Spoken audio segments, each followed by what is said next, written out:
I will teach you grade 8 mathematics. Okay, so this is a second lesson, which is a continuation of the previous lesson. In our previous lesson, we have discussed about the concept of natural number, right? And we have also seen some other terminologies related with rational numbers like numerator, denominators, and other forms of fractions, right? The other thing related with the first lesson, I have also given a homework regarding the concept of natural number, right? I mean, regarding the concept of rational number. I hope you did the homework. Today, we will start another lesson, which is a continuation of the first lesson, okay? So, in our today's lesson, we will discuss two main points. The first point is about the relationship between four different sets, such as natural number, whole number, integers, and rational number, right?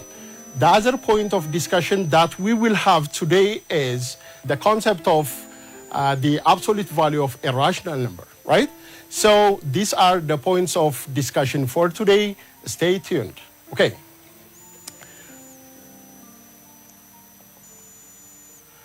The relation between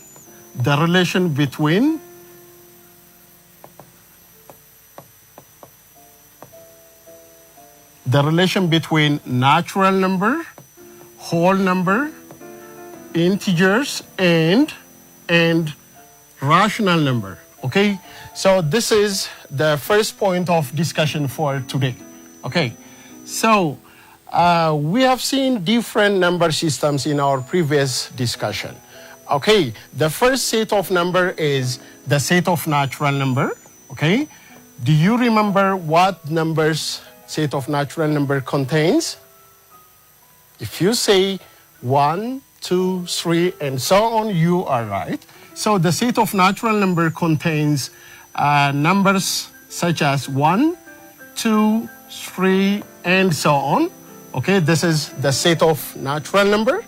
The set of whole number contains numbers such as 0, 1, 2, 3, and so on. The third set of numbers that we have here is capital Z, which is a notation that we use to represent the set of integers. So the set of integers contains numbers such as negative numbers, negative 1, negative 2, negative 3, and so on, and whole numbers, right? So this is the set of integer. Okay, the last set of number that we have here is rational number.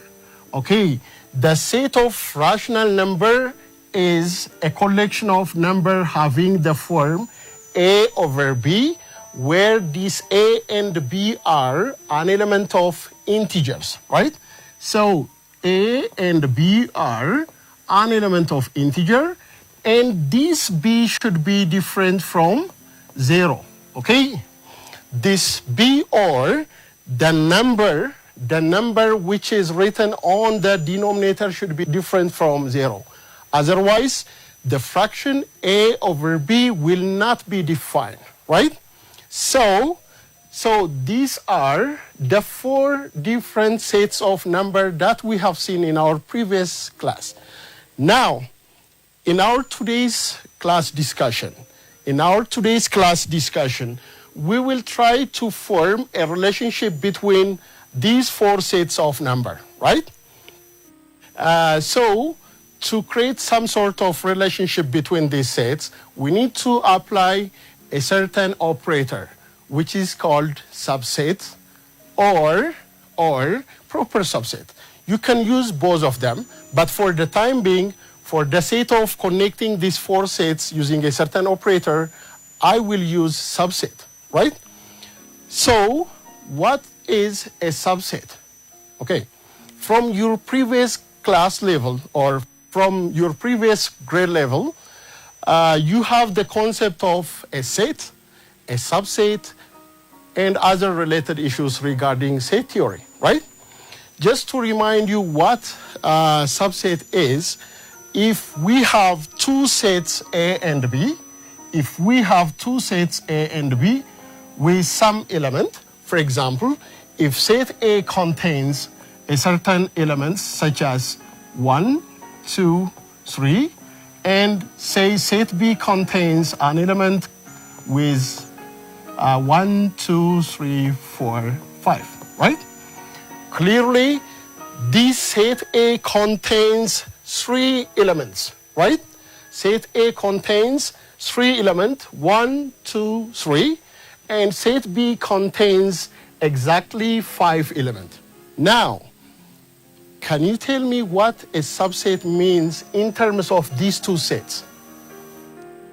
If you apply the concept of subset by considering these two, A is called the subset of B, and it is usually denoted by A is the subset of B. Okay, this symbol is a symbol that we use to represent a subset, right? So what is a subset? A set A is said to be the subset of set B if every element of set A is contained in set B, right? So this is the concept of subset. Now, we will bring this concept into these 4 sets of number and create a relationship between these 4 sets. So, obviously, as you can see on these 2 sets, all the elements of natural number are included in the set of whole number. So, we can say that natural number or the set of natural number is the subset of the set of whole number. And we can write capital N is the subset of W, okay? Literally, this means every element of set A, set N is contained in set W, but not the converse, okay? You have to be very careful. We cannot say that W is the subset of N. You cannot say this. Why? Can you guess why we can't say the set of whole number is the subset of N? Because of the presence of this element, the number 0 is included in W, but not in N. That means if we say W is the subset of N, we are saying that all the elements of this set is contained in N. Due to this, we cannot say W is the subset of N. Okay, good. So, we can also create a relationship between these 2 sets, right? As you can see here, all the elements of whole numbers are contained in the set of integers. So, we can say that W or the set of whole number is the subset of integer, right? So, you can connect these 2 conditions together by writing this kind of relationship using subset. So from these 2 conditions, we can say that the set of natural number is the subset of whole number, and the subset of whole number is the subset of, the set of whole number is the subset of integers, right? So by connecting all these 3 sets, you can create this kind of relationship, right? Good. Now, when we go to the next set, the set of rational numbers, the set of natural numbers cannot be listed in this manner, right? There is no way to list out the first few terms of the set of rational numbers because there is no clear pattern in the set of rational number. That's why we usually represent the set of rational number in the form A over B, right? For example, if you take 2 numbers, 0 and 1, between 0 and 1, you can find infinitely many rational numbers, right? So it's impossible to list out the first few terms because there is no clear pattern for the set of rational number. All right. So all these sets the set of natural numbers, the set of whole numbers, and the set of integers can be included in the set of rational numbers, because every of these sets can be written in A over B form. Okay, if you take 3 can be written as 3 over 1, or you can make it 6 over 2. Okay, there are different ways to represent 3. Okay, 3 can be written in infinitely many different ways by writing in the fractional form, right? So all these 3 sets are included in the set of rational number. So we can add one more relationship. So this is the relationship between these 4 sets of numbers, right? Don't forget, every natural number is contained in the set of whole numbers.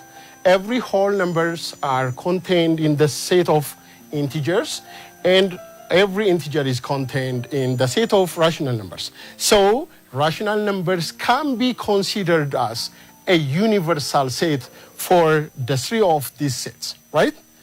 Now, to make it clear, I will give you a certain example so that you will answer that question according to what I have explained here.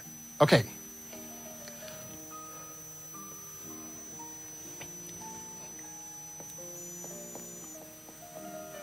So our first example regarding this relationship is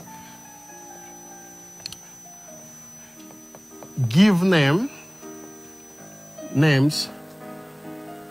or classify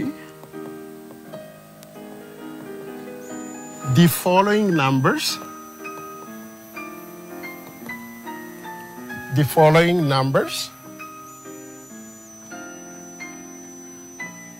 as natural number, whole number, integer, and rational number. Okay? For the number that I'm going to write here, you will give a name and classify the given numbers as these 4 sets. For example, take a number 3 over 2, another number minus 11.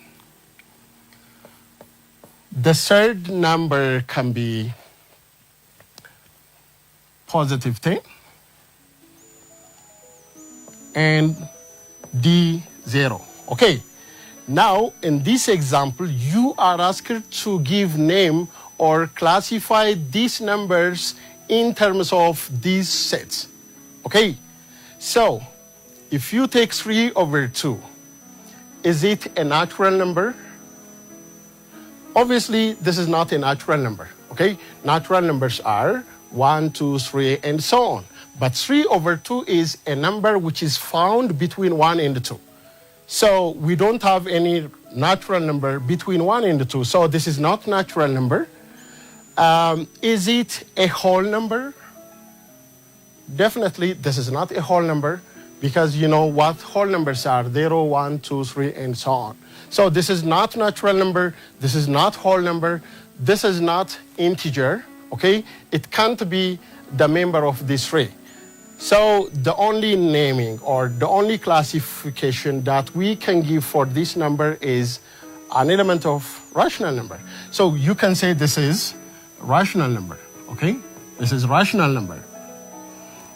Whenever you go to the second number, minus 11, is it natural number? It's not, because natural numbers are positive.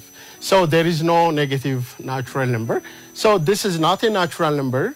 This is not a whole number, because whole numbers starts from 0, 1, 2, and so on. So can it be an element of integer? Yes, of course. It's an element of integer, and it's also an element of rational number. Every integer is a rational number, right? Every of these 3 sets, every members of these 3 sets can be the member of rational number. So minus 11 can be considered as a rational number and integer, okay? You can give a naming for this rational number and integer, right? When we come to the C case, in C we have number 10. 10 is obviously natural number. It's a whole number. It's integer. It's rational number. So we can give naming natural number. Let's make it short. So I'm using the well-known notation for natural number. So capital N, W, Z, and Q, right? So 10 can be the member of all those four sets, right? When we come to the last one, 0, do you think 0 is an element of natural number? Not. It's not an element of natural number. But 0 belongs to the set of whole number. It belongs to the set of integer and rational number, right? So this can be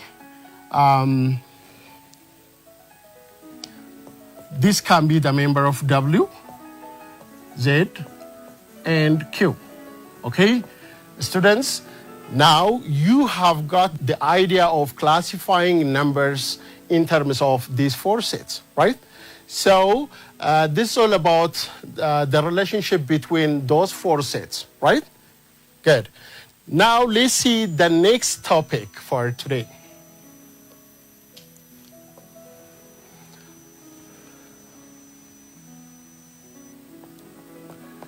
Our next topic is about absolute value of rational numbers.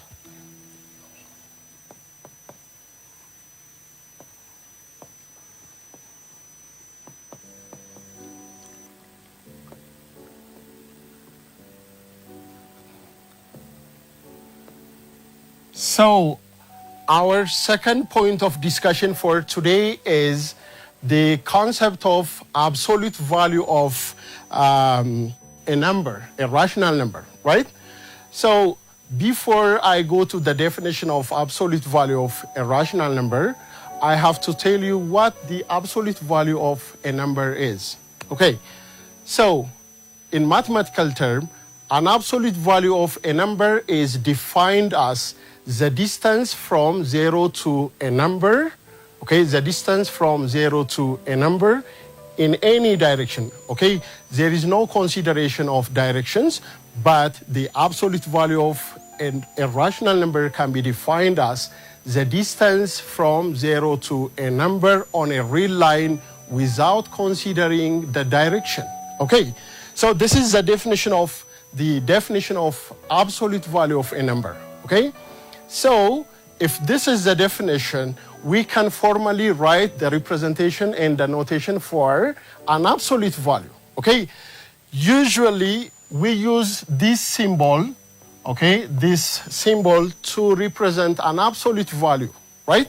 So an absolute value of a number x is defined into these ways, okay? We can define an absolute value of a number using piecewise representation. One of the value of absolute value of x can be x if this x is a positive number, right? The absolute value of x becomes x itself if that x is a positive number, and the absolute value of x becomes 0 if that number is 0, and the absolute value of x becomes minus x if x is less than 0, okay? We can define the absolute value of any number in this manner, okay? So, based on this definition, I will try to show you how you can evaluate the absolute value of any number, right? For example,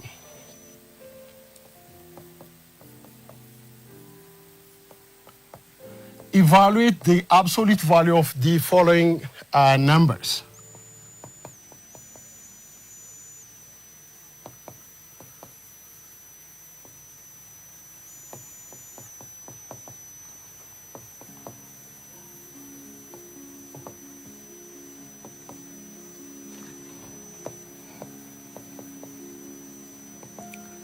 Okay, now let's evaluate the absolute value of different numbers. For example, if we are asked to evaluate the absolute value of some number, say 7, the result will be 7. Remember, the definition of absolute value of any number is the number itself if that number is a number greater than 0, or if that number is positive, right? So, since 7 is a positive number, the absolute value of 7 is 7 itself, right? So, our answer will be 7. You may be asked to evaluate the absolute value of 0. Say, the absolute value of 0 is 0. Why? Based on the definition that we have here, the absolute value of x is 0 whenever that number is 0, right? The only absolute value that gives us 0 is 0 itself, right? There is no other possible value of x whose output is 0, right? Sometimes you may be asked to evaluate the absolute value of some negative number, right? The absolute value of negative number is also positive, because by definition, the absolute value of a number is the distance from 0 to that number on a real line without considering the direction. So the absolute value of -3 is positive 3, okay? Always the output cannot be negative, because by definition, absolute value of anything is the distance from 0 to some point. Basically, we cannot measure any distance using negative numbers. That's why the absolute value of anything, its output becomes positive. You can also take this one, the absolute value of -7 and 1/4, okay? Students, what do you think the absolute value of this mixed fraction? Based on the definition, the absolute value of this quantity should be positive, right? You have to follow the third pieces in the definition. So the absolute value of this mixed fraction becomes positive 7 and 1/4. So the answer for D part becomes 7 and 1/4. Okay, this is a simple question on the absolute value. Okay, now I will show you another example on how you can solve expressions containing an absolute value. Let's see the next example.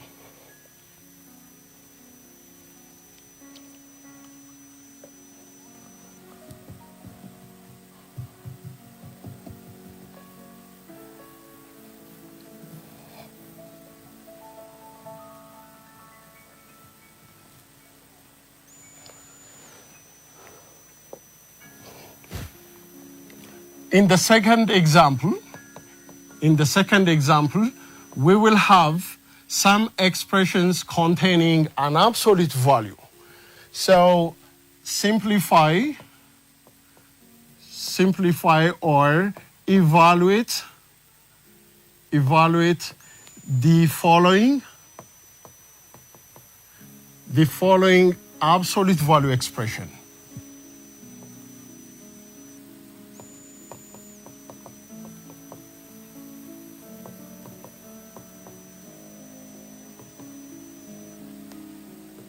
Okay, the first expression here is the absolute value of 7 minus 19. The second one, the absolute value of 13 minus 5 plus some other number.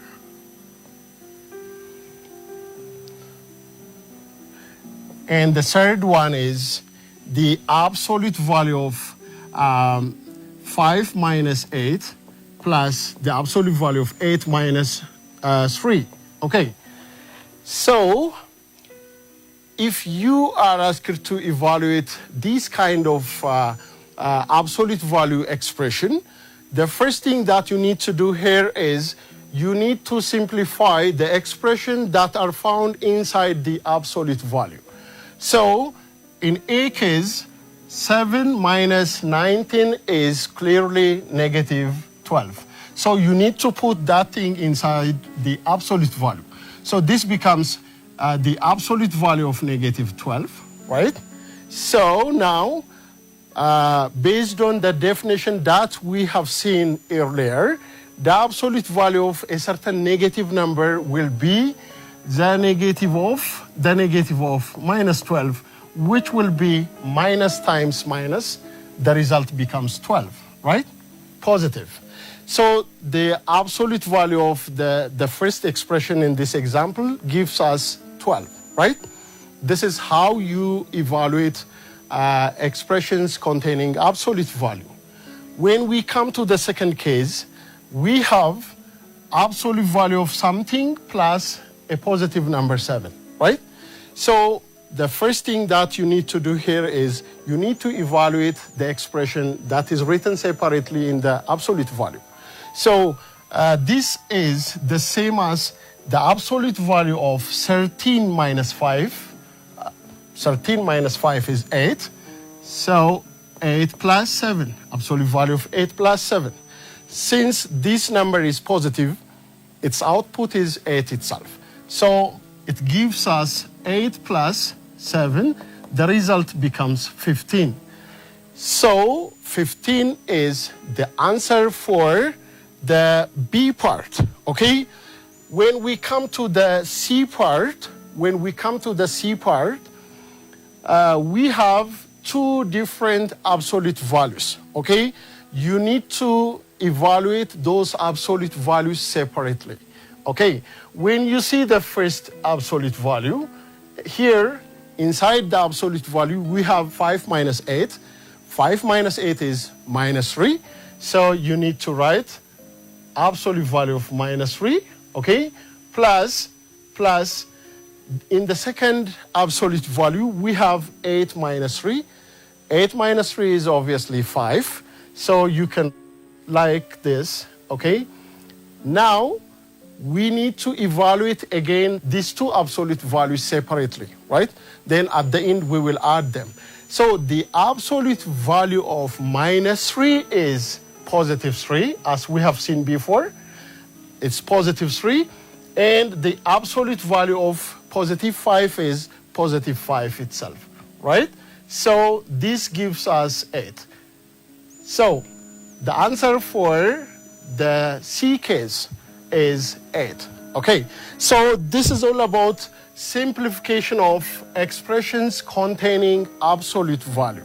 Okay, we have also another kind of concept regarding absolute value. Next, I will show you how you can solve equations containing absolute values. Okay, so far we have seen how we can simplify and evaluate absolute value expressions. So next, I will show you how we can solve equations containing absolute value. Okay, equations containing absolute value.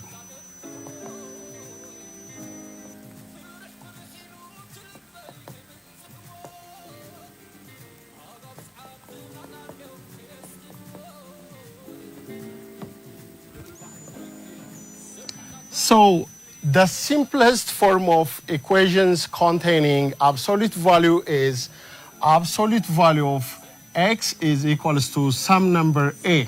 Okay, this is the simplest form of equations containing absolute value. Now, if this is the equation, we will have different solution type depending on the value of a. Okay, the first case is, in case one, if this number is positive number, the equation will have two solutions. Say this is equation 1, okay? If a is positive, equation 1 will have two solutions, okay? The second case is if A is 0, equation 1 or this equation will have one solution. In the third case for this equation, the third case is if this constant number is less than 0 or negative, this equation, okay, equation 1 will have no solution, okay, has no solution. This is the structure of the solution system for absolute value equation. So to make it clear, let's see a certain example regarding on how we can solve equations containing absolute value. Okay, the first equation,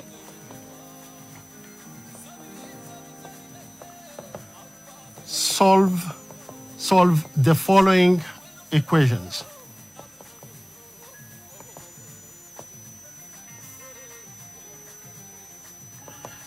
Okay, the first one, absolute value of x is equals to some number 9. The second one, absolute value of x is equals to 0. And the third one, absolute value of x is equal to minus 3 and 1 over 4. Okay, now absolute value of x is equals to 9 whenever x becomes something. Okay, remember what we have said before. Absolute value of 9 is 9. Absolute value of minus 9 is also 9. Since A is positive, we expect two solutions for the first question. So this x can be minus 9 or 9. Okay, we will have two possible values for the first equation.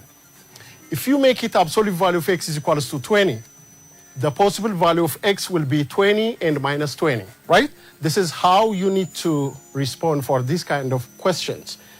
When we come to the B part, we are asked to find the solution for the absolute value of x is equals to 0. In this case, the only x value that gives this result is 0 only, okay? So the solution set for the second case is only 0, okay? In the third case, absolute value of something is minus 3 and 1 over 4. Okay, based on the definition, absolute value of anything cannot be negative. And you can also consider the third case. So the solution set for the C part is empty set. So the solution set for here is empty set. There is no x value whose absolute value becomes negative, right? So this is the simplest part of solving equations involving absolute values, okay? In our next class discussion, I will show you a little bit stronger absolute value equations, and we will learn more about absolute value, okay? Okay, students, I hope you enjoyed the lesson. This is all for today. Thank you for listening.